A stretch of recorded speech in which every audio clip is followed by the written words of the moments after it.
Ba't nawala si Zoom, pre?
Can you guys hear me?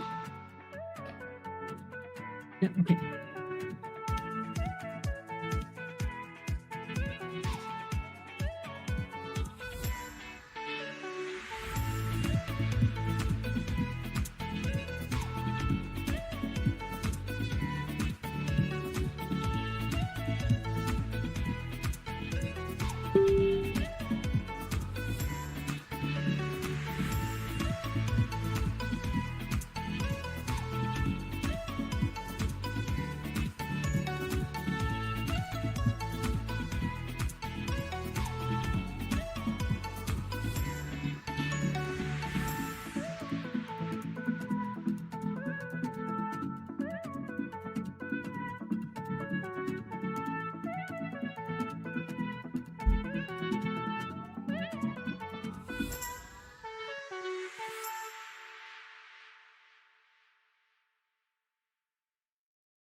Okay, last 1 minute.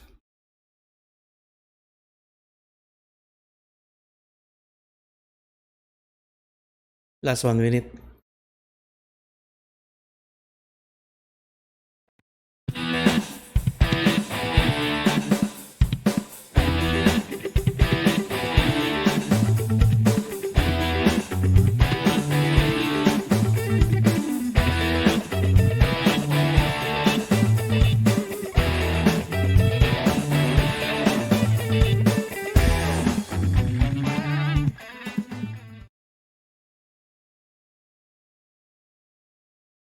And we are live. And there you go. And we are live. September 18, Kuya Noel. Good evening, ladies and gentlemen, and welcome to our candidates forum for the Winnipeg Center riding. Again, this is your host. My name is Kuya Noel, and And Tito tonight, Aldous. yes, and Tito Aldous is on the other side. He's our technical director and producer as well, and I will be your moderator for tonight's candidates forum. Let's start the program by acknowledging our land where we all live in. The city of Pegwatch acknowledges that we are on Treaty 1 territory, the traditional gathering place of the Anishinaabe, Cree, Cree, Dakota, and Dene people, and the traditional homeland of the Métis people. Every time we acknowledge this truth, we have an invitation and an opportunity to reflect on what we do and what we can do to make Manitoba a better place for everyone who lives in here. Most of our audience are from the Filipino community. And we always say this acknowledgement, land acknowledgement in Tagalog. And I am reading to you again our land acknowledgement in Filipino. Kinikilala ng the City of Pegwatch na tayo ay natitipon ngayon sa teritoryo ng Treaty 1, ang tradisyonal na lugar ng pagtitipon ng mga Anishinaabe, Cree, Cree, Dakota at Dene at ang tradisyonal na tinubuang bayan ng mga katutubong Métis. Sa tuwing kinikilala natin ang katotohanan ito, meron tayong isang paanyaya at isang pagkakataon na pagnilayan ang kung ano ang ating ginagawa at kung ano ang maaari nating gawin upang gawing isang mahusay na lugar ang Manitoba para sa lahat ng naninirahan dito. This candidates forum for tonight aims to help the citizens of Winnipeg Center riding in deciding which party to vote in the upcoming SNAP federal election this coming Monday, September 20. And allow me to read to you our simple rules. All microphones should be muted unless it is time to speak. Video camera should be on at all times. Candidates will present their opening statements for 2 minutes each. Most of the questions will be asked by myself, the moderator, but candidates this time will be given a chance to ask questions for each of their opponents. Each candidate can answer question for a maximum of 2 minutes, and each candidate is given a minute for a rebuttal on the answers of the other candidate. And each candidate will present their closing statements for 2 minutes. We have extended our invitation to all the candidates of Winnipeg Center riding. However, the candidates of Conservative Party and Green Party did not respond to our email or requests at all. The candidate of the Liberal Party has confirmed his participation, but later on withdrew it without providing any reason. The NDP candidate was the first to confirm her participation. However, she also withdrew her participation at the last minute. A professional.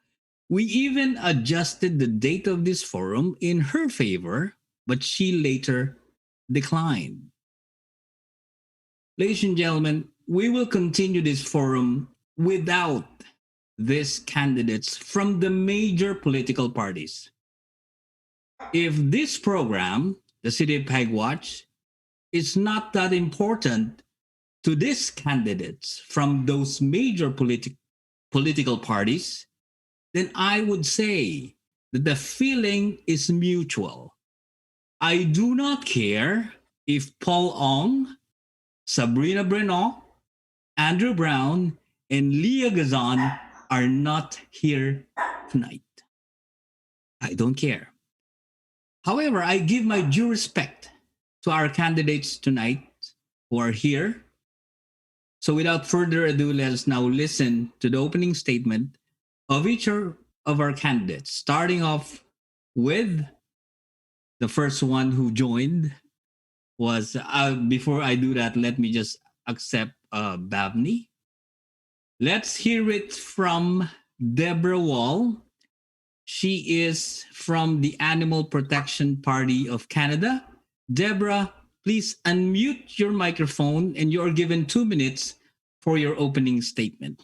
Well, I like thank you for the invite, and it's all about quality, not quantity candidates. So, and I would like to add to your acknowledgement that I also acknowledge all the animals that we traditionally shared these lands with and who we used to treat with dignity and respect. I am running for the Animal Protection Party of Canada, and the party was founded in 2005, becoming North America's first party to represent the environment and to help amplify the voices of the other animals whose lives are impacted profoundly by our policies, yet their interests are rarely even taken into account. All of the candidates that run for the Animal Protection Party are vegan. And just to clarify, because there's a lot of misinformation out there, veganism is actually a social justice movement, and we reject speciesism, which is the arbitrary bias against another based on their species. And those who are vegans try to live in a manner that reduces animal harm and exploitation as much as possible. So that informs what we eat and the clothes that we wear, the products that we use, and what kind of entertainment that we take in. This is my first time running, and I am the first candidate ever for the party in Manitoba. And one of my main concerns is the environment and climate change, and nothing else is going to matter if we don't have a habitable planet. Thank you very much, Deborah, for your opening statement there. And I would like to move on to the opening statement from the second person who joined our Zoom forum or meeting for tonight. Let's hear it from Jamie Buller from Libertarian Party of Canada. And your 2 minutes starts now, Jamie. Go ahead. Sure. Thank you very much. My name is Jamie Buller, and I'm the Libertarian Party of Canada candidate for Winnipeg Centre. I'm a lot of things. I'm a husband, a father to 3 kids. I'm a minister who pastored at Calvary Temple in Winnipeg Centre over 20 years ago. And now I'm an entrepreneur running a small property management company in Winnipeg Centre. What I am not is a politician. At least I didn't think I would be one now. But when Justin Trudeau stood in front of Canadians and claimed that this was an election about vaccines, I knew that someone had to stand up and fight for medical freedom in my riding. Forced vaccination is violence. Shutting out the unvaccinated from society is also violence and a form of kidnapping. Restricting the movement of free people making free choices in what used to be a free society. Many of my family members are vaccinated, and I give them full grace to do so. People should be allowed to make the medical choices that they believe are right for them. But no one should have the right to force any medical decision or procedure on any individual under any circumstances whatsoever. That is the single and sole reason that I'm running in this election. Thank you very much, Jamie. And now let's hear it from the candidate of PPC, People's Party of Canada, Bhavni Baku. Go ahead, Bhavni. Hi, everyone. Fellow candidates running for Winnipeg Centre, I say namaste to all of you, which means the light in me graces the light in you. We stand for the people. That's why we're called the People's Party of Canada. We're not anti-vax. Unfortunately, that's how we've been branded lately. We're not anti-vax. We're about freedom of choice. I carry this with me everywhere I go. I've been only nominated 3 weeks ago, and it's the Constitution and our Charter of Freedom, Rights and Freedoms. This is my Bible. This is where I stand by. This is my protection. And all of us have the right to do as we please, as long as you're not breaking any law. By choosing an experimental vaccine, or not choosing, it's, as my fellow candidate Jamie said, I agree with him completely. It's your right. My entire family is double vaccinated. Now they're talking about a third booster and they're up in arms. They don't want to do it. It's not going to stop there. So we're here to remind people that you're a free country. As long as you don't violate this, then we can talk. Thank you very much, Bhavni. And I would like to ask my first question to all of our candidates tonight. Starting off with, we will do the same sequence. Deborah will the first one to answer. And the question is, Deborah, if elected, what will you do to help the Indigenous people, particularly in, of course, in your riding, Winnipeg Center? Go ahead.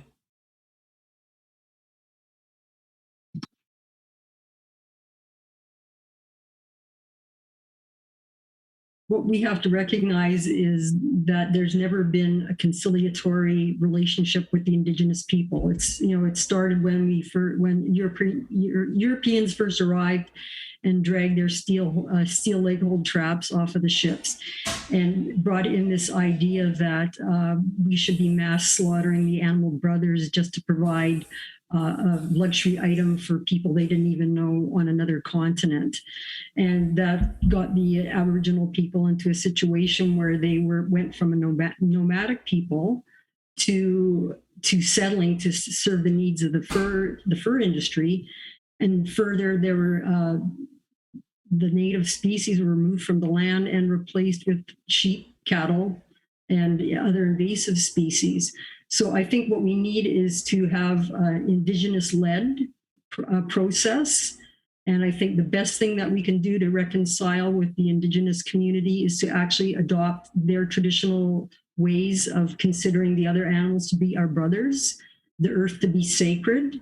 And that way we will reconcile not only with them, but with the planet. Thank you, Deborah. And Jamie, the same question. If elected, what will you do to help the Indigenous people in Winnipeg Center riding? I'm going to be reading from my party statement on Indigenous affairs, not because I have no thoughts in my own head, but because they wrote it way more artfully than I could probably articulate myself. First Nations, Métis, and Inuit peoples have a right to meaningful autonomy and jurisdiction over their territories as a third independent level of government. Indigenous peoples are not much different from Canadians. We want autonomy.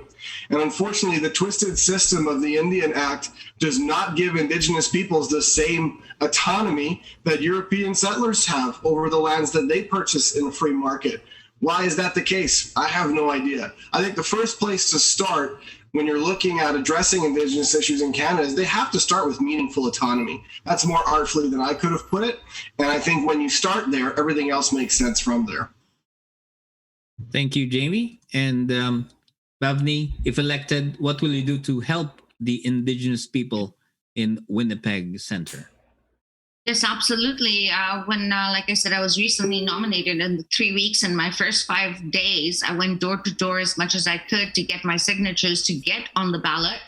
And I met a lot of people. I lived in downtown Winnipeg for 20 years, and it breaks my heart. And the Indigenous people have been unjustified in their stance in being just as equal to all Canadians. And I think all Canadians, we are all immigrants in a way. I can't really say that we're all pure Canadian. We're all immigrants, but we were vetted.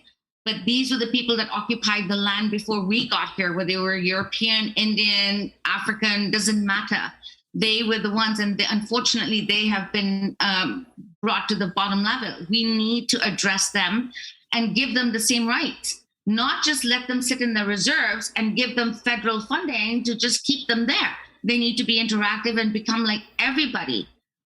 Work, pay your taxes, do what you do, be part of society.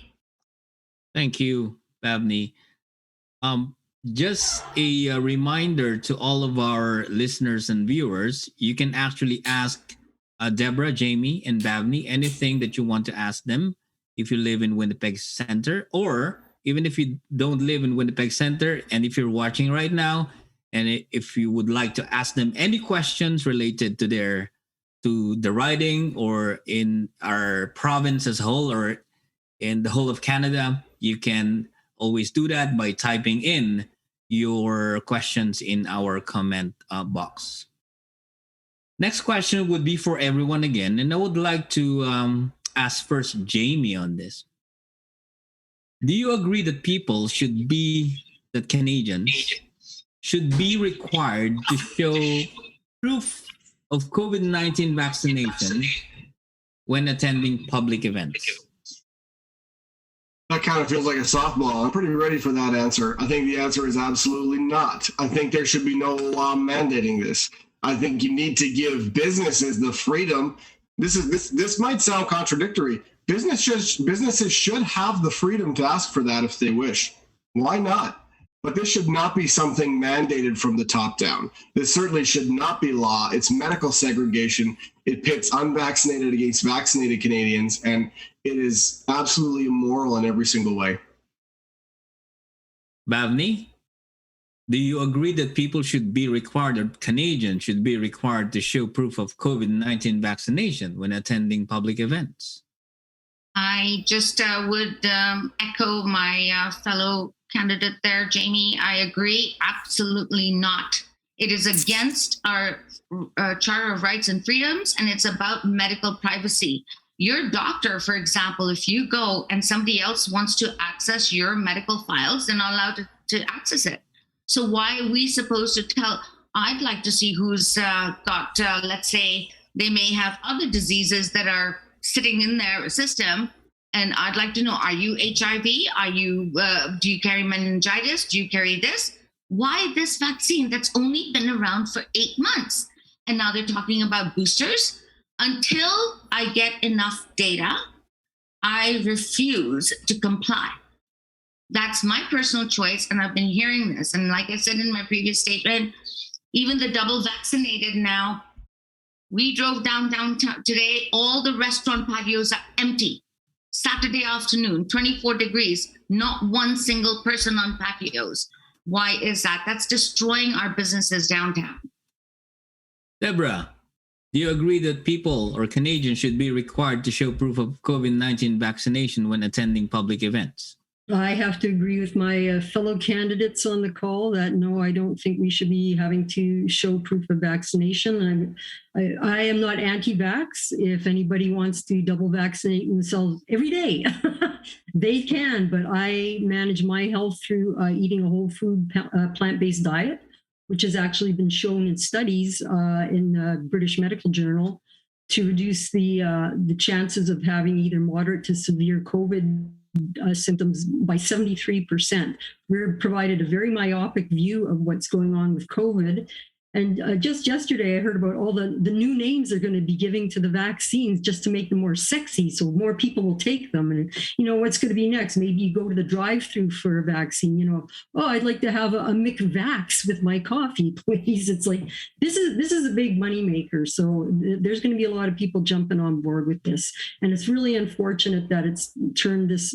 It's just divided us between vaxxers and anti-vaxxers. Like there's no nuance here at all, and there's no other information that's being provided by the media. Thank you, Deborah. Now, this is not part of the prepared questions. I was just thinking of, an instant question for all of you, since it was unfortunate that we should have been at least 5 or 6 tonight, but all of a sudden we were informed in a very short notice that the 2 other candidates from the major political parties are withdrawing their participation. Now, I would like to hear from all of you, the 3 of you. What would be your message for these 3 candidates of the major political parties in Canada, namely Paul Ong, Sabrina Bernot of Conservative Party, Andrew Brown, and the incumbent MP of your riding, Leah Gazon. What would be your message to them tonight? Starting off with Bhavni, I want to hear from you first.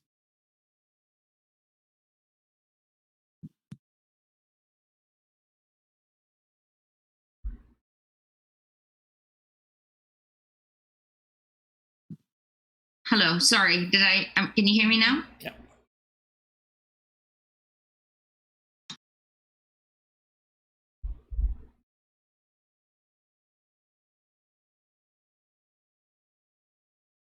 Bhavni, would you like to unmute your microphone, please? Sorry. Okay. There you go.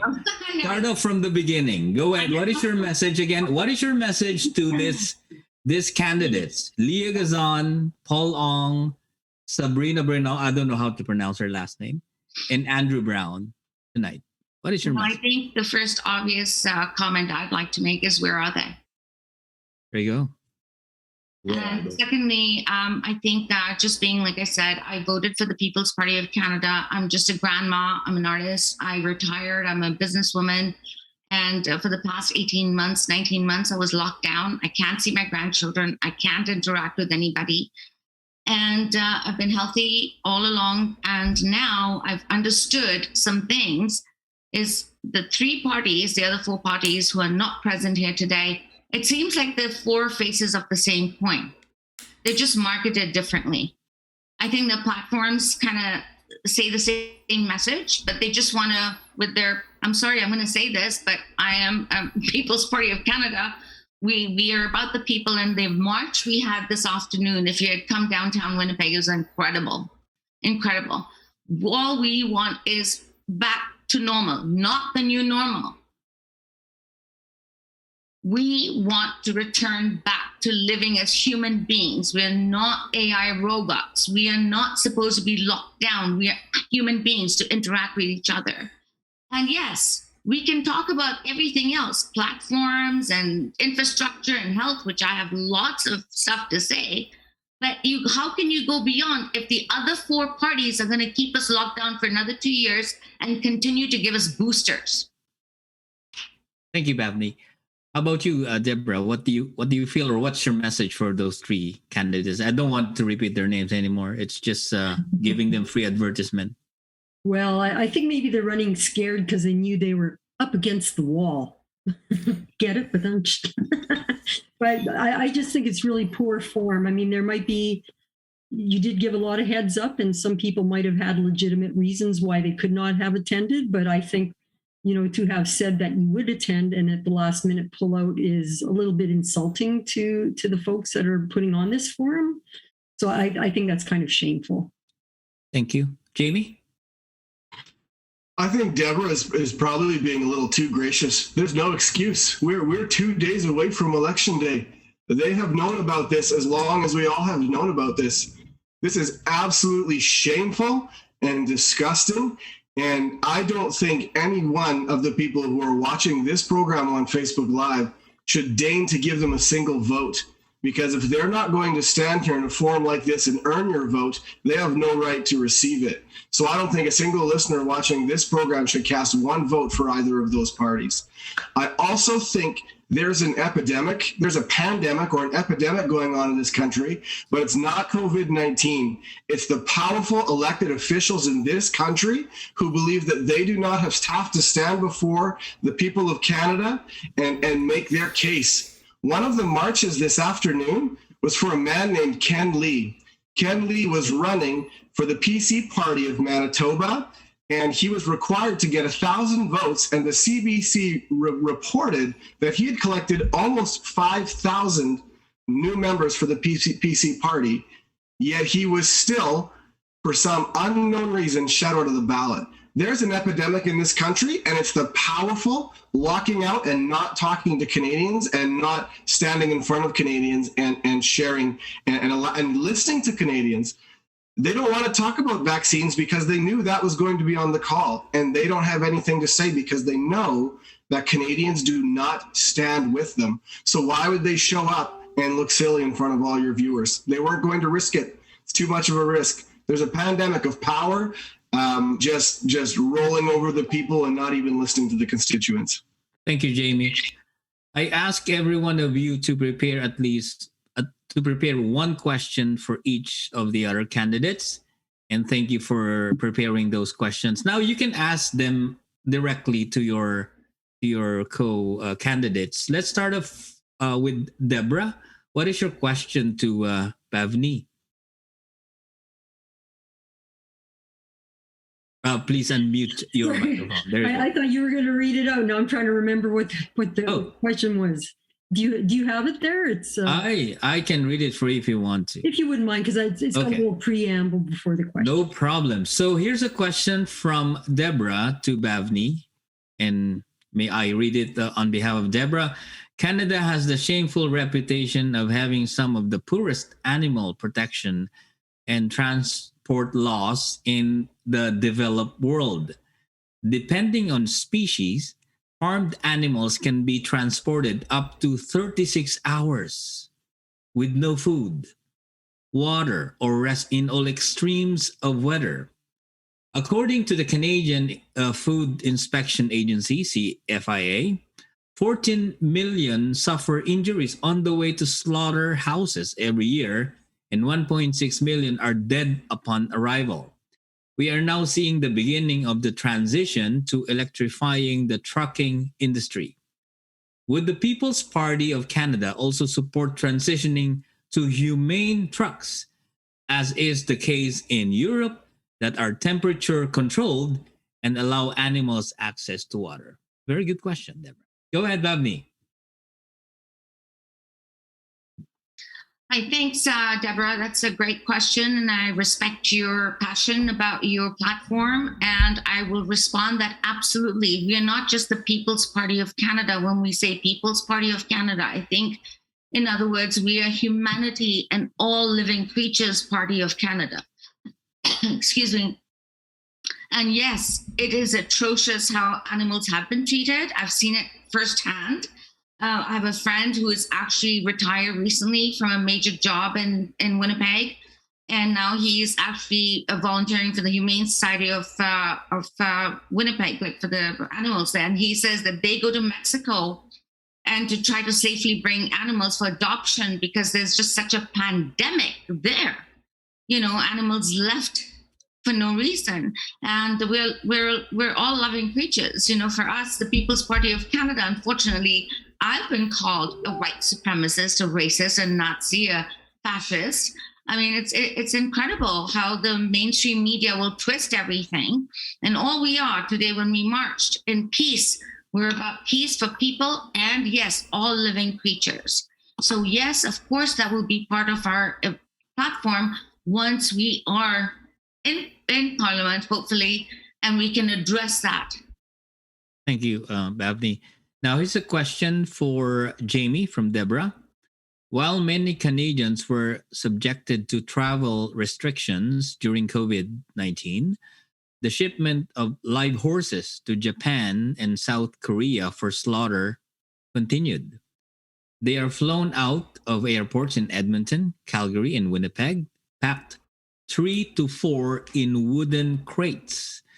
They have no access to food or water during flights that last up to 28 hours, and many arrive injured or dead. While the average citizen could not fly to foreign countries, the supply of delicacy item for the entitled on other continents never stopped. The vast majority of Canadians want this suffering to stop. Will the Libertarian Party of Canada commit to ending live horse export? Go ahead, Jamie. Well, I don't think Deborah will be surprised that I'm probably not going to share every position with her. So I don't think that's going to surprise her, and it probably doesn't surprise me that we share every position. I think, but at the same time, if we're making flights out of Canada, let's just think about that realistically for a second. If we're flying livestock to, did you say China? Was that what I heard, Deborah? South Korea and Japan. So what are we doing, even directing flights to that part of the world if we are in a pandemic? Why are we putting these pilots at risk? Why are we doing all of this in the middle of a pandemic anyways? This does not need to happen, and this does not need to be done. And I think it underscores the hypocrisy of our federal elected officials that they would allow something like this to continue. Let's just start with the fact, before we talk about the animal cruelty, let's just start with the fact that this was happening during a pandemic. So it underscores the unaccountability, it underscores the hypocrisy of our elected officials that they would allow this to continue. I think all animals should be treated with dignity. We are, I work and live in the riding, but we are small-time chicken farmers. And I see my wife, she snuggles with the chickens. I mean, animals deserve the same care and compassion that we would afford to each other. And so I think it becomes very difficult to create legislation around that. And how do you craft legislation around that? I think one of the biggest issues is subsidies to major factory farming. I think if you were to remove that, you would see a lot more local farm-to-table initiatives, which I don't have to tell anybody on the call, farm-to-table tends to be a lot more gracious and merciful on the animals. Thank you, Jamie. Now, since I started asking the questions prepared by everyone, I would like to continue on asking on behalf of the candidates. So this question is from Bavni, and this is addressed to the same question for Deborah and Jamie. What are your priorities and plans to revive Winnipeg Center, its residents, and small businesses? Deborah. Thank you for the question. Animal Protection Party of Canada is committed to stimulating an inclusive economy and a steady state economy. We have to be careful that we are providing the needs for everyone without exceeding the carrying capacity of the planet. So some of the initiatives that we would be in support of would be, for one thing, having a basic guaranteed income for all. And also to provide some government loans for small businesses to help stimulate the economy as well. Thank you. And Jamie, what are your priorities and plans to revive Winnipeg Center, its residents, and small businesses? I think number one, end the lockdown, end all lockdowns, end all mandates, so these businesses, number one, can operate. Can we start there? Can we let small businesses operate and start with that? I'm a property manager, and so I am well aware of legislation that the residential tenancies branch is pushing through with no increases to rent in 2021. I have no problem with that. We had a rent increase freeze in the beginning of the pandemic. I have no problem with that. How about an income tax freeze? How about a federal income tax freeze? And if we want to stimulate small business, instead of printing money and devaluing our currency to begin with, why don't we do a freeze on income tax and corporate capital gains tax for the next few years? I mean, if we're going to help renters with no increases, if we're going to freeze rent increases, if we're going to dole out CERB to Canadians, which again, I would actually be fine with that program if we freeze federal income tax. And let's give businesses a real break. Instead of robbing them and stealing from them via lockdowns and mandates, let's give them a break on income tax. Thank you, Jamie. And here's a question to Deborah. To be clear, on that note, I just wanted to respond. Yeah, go ahead. Because it was my question, is that actually that question was even going to be more pertinent to the current MP of Winnipeg Center for the NDP. What has she done in the past 2 years? So unfortunately, we don't even have the grace of being able to ask that. So I just wanted to clarify that. And I respect Deborah and Jamie's responses. Thank you so much. Yeah. And moving on, this is a question prepared from Jamie, addressed to Bavni and Deborah. Let's start off with Deborah. Here's a question. Do you support the segregation of Canadians based on their medical decisions? Deborah. Oh, absolutely not. I think we kind of went over this a little bit. I'm just disappointed that the media has provided such a myopic view of what's happening. They're not telling us that this pandemic is. Sorry, I lost my train of thought. is a zoonotic disease. It came from a wet market in China, but we have the same conditions here on our factory farms that could potentially lead to the next pandemic. They're doing nothing. They're not. If this is such a serious issue, we should be taking the steps to stop the next pandemic. There's actually a bird flu H7N9 that has a fatality rate of 50%. Can you imagine if that jumped over? COVID's only has a mortality rate of less than 1%. And the other thing that's not coming up in the media is the fact that we have fur farming in Canada, and COVID has proven to be a bidirectional zoonosis. So it has jumped from humans to minks and then back to humans again, and it has the potential to mutate. So we're hearing all about the Delta variant and why we should be concerned about that. If we're concerned about variants, why are we not shutting down these fur farms? Instead, Canada continues to subsidize them and potentially putting us at risk. So it's like there's no consistency at all to the message. Thank you, Deborah. Bhavni, do you support the segregation of Canadians based on their medical decisions? Please unmute your mic. There you go. Thanks. Absolutely not. Thank you for that question. And it is like Jamie had said, and what we are saying at the People's Party of Canada, you cannot go forward. We cannot even take another step after this election unless these unconstitutional mandates and lockdowns and forced vaccines are over. How are we going to even address the economy? How are we going to address infrastructure? How are we going to address animal protection? How are we going to address reviving Winnipeg Centre? They're going to keep us locked down. And remember, Trudeau, which has now been proven through documentation, has ordered booster number 3, number 4, number 5, number 6. They're going to keep telling you there's another variant. And those who are double vaccinated with a booster number 3, you won't get your freedoms until you take number 4. 4, you won't get your freedoms until you get number 5. It's going to be never ending. And meanwhile, our businesses are dying. The heart of Winnipeg is dying. I lived there 20 years and saw it thriving. Like it was bursting with joy. And yes, we have another issue that we have to deal with, homelessness. Our veterans are not being taken care of. I mean, I've talked to people that in housing homes, a veteran who said to me, he said, I fought for my country and look what my country has done for me. I'm living in a 1-bedroom squalor. So we need to first get rid, enough, 19 months, how much more? Those who want to get vaccinated, please do. It's your choice, but you're protected, right? If you want to wear a mask, please do. Some people have respiratory syndromes other than, COVID. And by the way, which I asked the Winnipeg Free Press, and I did another interview another day on CKUW, is I'm asking Dr. Rusin for paperwork to show me peer-reviewed scientific documentation how they've isolated COVID-19. You know the PCR test is faulty. Sorry, Bhavni, I need to cut you off there. Yeah, sorry. I think, Mr. Guzman, we have one question from our audience. Would you like to read the question from, I believe, from Claire Johnston? Yeah, go ahead, Aldous. One moment. I'm just retrieving it. One moment. Go ahead. Give me 1 minute. All right, no problem.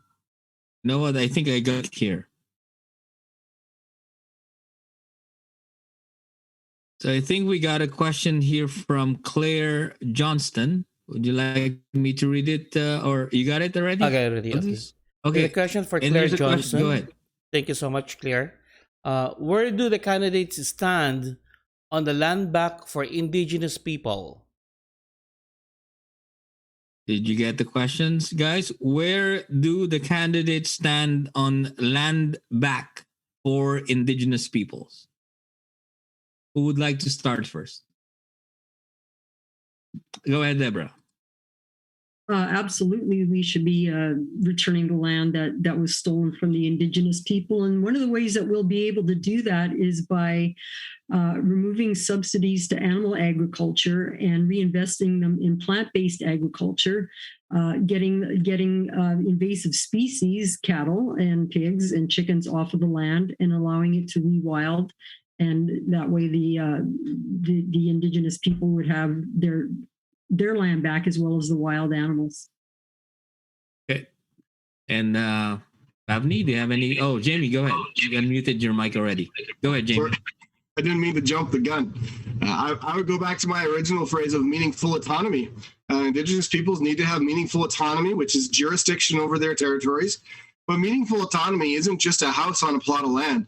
Meaningful autonomy is the ability to mine your own natural resources, to have mining rights over your property, local economic affairs, healthcare, education, agriculture, environmental regulation, community membership. Indigenous people should have meaningful autonomy over all of the land that they have right now. I mean, if we started there, that would be a step in the right direction, I think. Yeah. Pavni? Absolutely. And I'll echo my fellow candidates. And I think that at the end of the day, unless we treat everybody equal, we're not a free country. We never will be. And the Indigenous people were the first people who occupied this land previous to others coming here. And they have been very unfairly been treated. However, from being just a new candidate, the PPC platform, where we don't even have a seat in Parliament right now. But these are issues that address all peoples of Canada. And absolutely, they've been mistreated, and we need to return to autonomy for them and to resource and till from the land, so to speak. We have our own resources, and yet we're outsourcing so much. Why? Our employment keeps going down. People are on welfare, and we're not even allowing the people of this country to work. Okay. So I would like to segue on the response or answer from Pavni. I would like to talk about the guaranteed income. Do you think, this is a question for the three of you, do you think Canada should implement a guaranteed income for everyone, regardless if they are employed or not? Amy? You asking me first? Absolutely not. Sorry, did I jump in? You can go ahead, Pavni, no problem. And then Sorry, after Jamie, you will be the next. Oh, sorry, Jamie, I jumped in front of you. But yes, this seems to be, again, what one of the major platforms of all the other four parties who have not shown themselves here is this universal income. I get it. You know what that really interprets as? You'll get your money, stay at home, don't work. But human beings are not like that. I've heard personally stories from people begging that we want to go back to work. We're locked down. We've lost our jobs just because they're choosing not to take the vaccine until they're not anti-vax. I'm not anti-vax. However, this is a problem. And universal basic income would be the death of every Canadian. We will be like in cages for the rest of our lives. And that's my stance on it. Mm-hmm. Jamie, do you think Canada should implement a guaranteed income for everyone, regardless if they are employed or not? I would agree with, for sure. I would agree with what Pavni just said in terms of, before we talk about guaranteeing an income, let's let people get back on the market and get an income first before we start guaranteeing incomes. It seems extremely short-sighted to decide that everybody needs an income when the vast majority of people would prefer to be out earning one themselves anyway. In terms of a guaranteed income, there's vigorous debate on both sides. I understand the automation side of the debate, where an increased automation could result in massive unemployment. I understand that side of the debate. I don't know if the answer to that is a guaranteed universal basic income. Employers and restaurants right now, on account of CERB, are finding it difficult to entice employees back. And there's a lot of debate around that. But I think we can't talk about anything being an option until we let people get back to work first. In my opinion, any guaranteed income, if a program like that was to be successful, I could only see myself endorsing it as a replacement to the existing EIA program, which is fraught with bureaucratic mismanagement and it's just a major hassle. As a landlord, I deal with tenants on employment assistance and income assistance all the time. And a lot of Canadians don't know that if you are on income assistance from the government, you are not allowed to work. And so when you do work, your income assistance is clawed back. How are we going to motivate people to go up in society if we're going to kick them every time they try and stand up? And so the only way I could get behind any sort of guaranteed basic income is if it was to repeal and replace all existing EIA welfare systems to actually, if we're going to give people an income like we do with EI and unemployment and all those types of programs, if we're going to give them an income, let's remove the bureaucracy from that program so that people can actually start moving their way forward instead of always being kicked down when they try. Thank you. Deborah, do you think Canada should implement a guaranteed income for everyone, regardless if they are employed or not? I think there's a difference between like a universal income, which would go to everybody and then would get taxed back. I don't agree with that, but there should be a basic income, like a floor through which nobody falls through. Winnipeg Centre is the third poorest riding in Canada. And there are people that live in the riding who may have mental trauma, physical trauma, that they actually cannot work. So they need absolutely to be supported. And the idea that people on such an income aren't going to work, I mean, it's not designed to keep people in a condo with a hot tub. This is just to provide people with a roof over their head and some healthy food.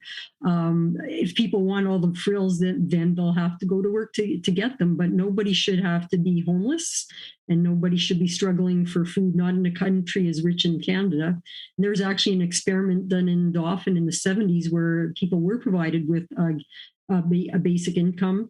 And they just found two groups within the population that didn't work. One was new mothers, because at the time, apparently maternity leave was only like a couple of weeks or something outrageous like that. So they were actually able to stay home with their children. And the other, the population was young men, but they came from families who were very poor. And they were able to continue their studies instead of being forced to go to work in perhaps agriculture or something. They were actually able to complete studies and upgrade themselves to a better job. Thank you, Deborah. Next question is about abortion. I'd like to ask each and every one of you, what is your stand about abortion? Jamie.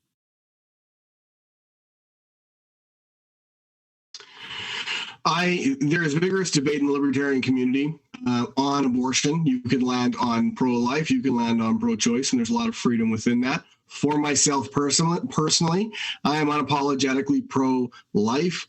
I take the stance that abortion is violence against the fetus. And so that's kind of my libertarian approach to that issue. So I am pro-life.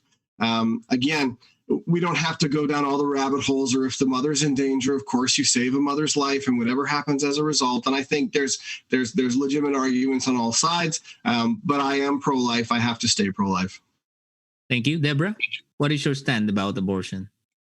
I am definitely pro-choice, but I also see a need for having better access to contraceptive options.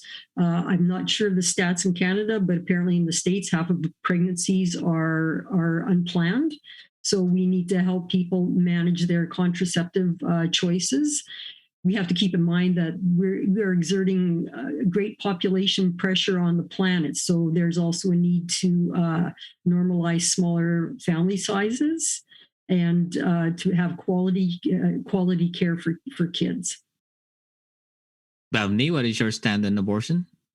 Yes, I'm absolutely pro-life. However, under mitigating circumstances, as I will echo Jamie's stance. Like you said, there's so many things, but I am pro-life. However, if there's a threat to the mother or anything, then we have to save the mother, and that's all I can say about that right now. Okay. Now, LGBTQ. I can't remember when we celebrated the Pride Month. Not sure. I forgot which month was that. What will you do to support the LGBTQ communities if elected? Bhavni. Well, to be quite honest, I respect everybody's choice in their gender or their identification. However, I think right now the pressing issue is how, as we humans, are going to get back to life, including the LBGQW. Everybody has a right to be who they want to be. Right now, my stance is I think they're getting more press than us who are waiting to get back to work. Restaurants shutting down, businesses shutting down. This should not be about gender. This should not be about all kinds of other issues right now. Everybody has a right to do what they want. That's what the People's Party is all about. Right now, for me, the issue is how do we, after 19 months, enough is enough. The less we give all these other little issues energy, they're all part of the community. Nobody has excluded them. They've been there all along. But what about me as a okay, I don't want to make myself but I'm using myself as an example, echoing a lot of people that called me daily and my campaign manager daily. We can't see our grandchildren. I worked all my life and here I am. I'm not allowed to see my grandchildren. Thank you, Babney. Thank you. Jamie, what will you do to support the LGBTQ communities if elected? This is a softball one for Libertarian. Libertarian Party of Canada, both in Canada and the States, back in the 70s were in favor of gay marriage long before any other national political party would even touch the issue. So the Libertarian Party of Canada has been incredibly consistent and welcoming and opening for people to express their lives in the way that seems most and feels most true for them. So there's no ideological confusion for me as a minister to say that I'm incredibly pro LGBTQ and their choice to live the life that they wish to live. But Babney does raise a good point. 19 months in lockdown. I mean, I'm not sure if anybody else here are churchgoers, but what sort of life and vitality do you receive from joining in your church community? And for friends of mine that are in the LGBT community, I know of friends of mine who are married, that's a very tight-knit community. What's it like to not be able to connect with that community when you're already a marginalized person in society? So I think it's incredibly selfish of politicians. I think actually the NDP and the Liberal candidate should be speaking as to why they've been locking down LGBTQ plus people and keeping them from their supportive communities. What do they care about those communities and why are they locking them down and keeping them from connecting with the resources that they need?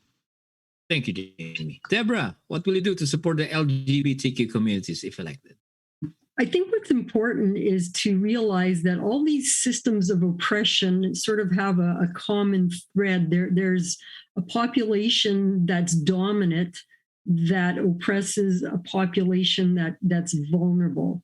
And that goes for racism, sexism, and speciesism. And how we deal with that on a societal level, I think is a little tricky, especially with the older generations. But I think what we need to do is being in the schools and providing humane education for kids, who might come from a family where there is homophobia and they never get that kind of eye-opening kind of information. And I think once you teach children to be kind and respectful to beings that are pretty much unlike them, that it's highly unlikely that they're going to be prejudiced against those who just differ in marginal ways. Thank you. So here's the last question. We're almost done with our 1 hour program. Last question before I give you the floor for your final statement or closing statement. How do you see Winnipeg Centre in the next 4 years? During your tenure as its representative in Ottawa? Jamie. Certainly doesn't look good if we keep up these lockdowns. I don't see things getting better in one of the poorest communities in Canada if we don't let people work and if we don't let their businesses thrive. I mean, you hate to have a dismal view of the future. But when major party candidates aren't even going to show up to debate, aren't even going to show up to answer questions, it's hard not to be hopeless. It's hard not to feel when someone like Ken Lee gets shut out of the PC party race in Manitoba after being declared by the CBC as the front runner. It's hard to have hope that any of this is going to change. And policies like lockdowns and mandates, they hit the poorest people worst, and it hits them first. And this is not going to get any better if we don't have some backbone in Ottawa to stand up and say, we're not going to do this anymore. It's just going to get worse. I hate to end this question on a bad note, but I don't know where else to go, and major party candidates can't even show up to talk about it. Thank you, Jamie. Deborah, how do you see Winnipeg Centre, your riding, in the next 4 years during your tenure as its representative in Ottawa? I would actually like to give a little bit of hope. It's the vegan lifestyle is very empowering because what it allows you to do is make choices every day in your own life that you know are making a difference for the animals, for the planet, and for your own health. And it's a joyous way to live. And I know we're stuck in a bad place, as Jamie so eloquently said. But I think it's really important that we always maintain a feeling that we have a little bit of control over the situation. And this is one way that we can do it. Thank you.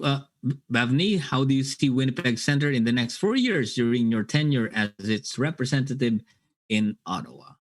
I think I might just be the fairy right here saying, I see it thriving. And I would I want it back bustling, like how I saw it when I was living downtown, like bars and rickshaws and, in the summers and the winters. And businesses were open and it wasn't a ghost town. I want to bring that back. And the only way we can bring that back, get people back to work, stop these unconstitutional lockdowns and mandates on vaccines and all this, whatever nefarious, I'm going to call it nefarious, agenda of the other parties who didn't show up today.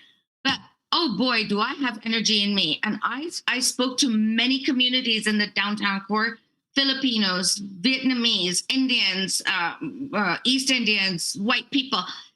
Doesn't matter. All they're saying, look at our back lane. It's crumbling. We don't have health care. Yet refugees are coming in, giving everything. Listen, I want to make Winnipeg the most glorious place to be. We're the true north. We're the Winnipeg Jets. I want to bring that back. The glory of Winnipeg has to come back. And without that, really, yes, and that cannot happen unless these mandates, all that is taken care of. And that's why we're here to save Canada, bring Canada first, Canadians first. And yet we are generous enough to give everybody, but we need to bring our heartbeat back. Thank you, Bhavni.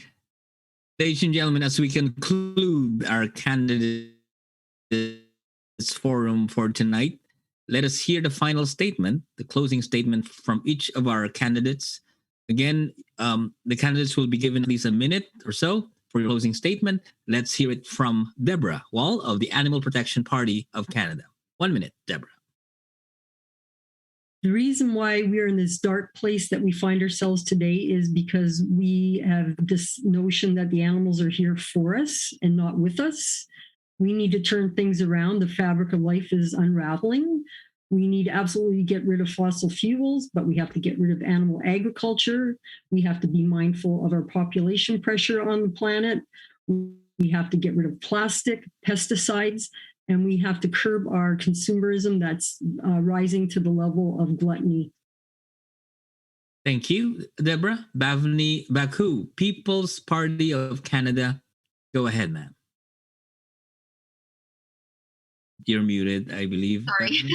There you go. Yes, the one thing I would like to say is, which I've been saying in the few weeks I've had a chance to speak, is I am not a politician. I'm a public servant. And I think we all need to remember that. And I just want to be very explicit and clear on my reason for joining this. It's not for monetary value or for recognition. I want to serve the people and help the people. We need to bring back change. It's too much. We're suffering, and we all as Canadians need to unite and come back and help each other. And then we can help the rest of the world. Each country should take their own responsibilities. And we as Canadians, we need to unite right now. Thank you. Thank you. And Jamie Buller from the Libertarian Party of Canada. Go ahead, Jamie. Sure. I've been saving this to the very end because I wanted to be a part of the conversation that I knew was going to be happening this evening. Like I said earlier, I entered this election for one reason, and that was to block vaccine mandates and the funding of the same. At the risk of splitting the freedom vote between myself and the PPC candidate, I reached out to all my supporters on social media and via email to encourage them to vote for Bhavani Baku. I am a libertarian of principle, but the future of basic freedom is so critical that I encourage all listeners of this program, anybody who hears this program between now and Monday, if you haven't voted yet, get out and vote for the People's Party of Canada and vote for Bhavani Baku. Thank you. Thank you, Jamie. Can I quickly respond to that? Go ahead. Go ahead. Jamie, we had a conversation there, and I'm so sorry we could not do anything together at this time because we have to follow the laws. As we spoke on the phone, I'm very graciously, it's not me, it's the People's Party. I'm just the face, one of the faces. And thank you so much, because I know a lot of us are on the same page. And thank you once again. And under different circumstances, let's see, maybe we'll all be in Ottawa in 2025. There you go. I would just like to add that we need proportional representation. We need to get rid of this first past the post system of voting. Otherwise, we could all be in Ottawa. 100%. Thank you very much, Bhavani Baku, People's Party of Canada, Deborah Wall, Animal Protection Party of Canada, and Jamie Buller, Libertarian Party of Canada. On behalf of our producer and director behind the scene, Aldous Guzman, my name is Kuya Noel Lapuz of the City of Pegwatch. We are here to inform, educate, and engage our communities on issues that affect us all. Thank you and good evening. Mabuhay Winnipeg. Mabuhay Canada. Big Wedge. Thank you. Good night. Namaste. Night.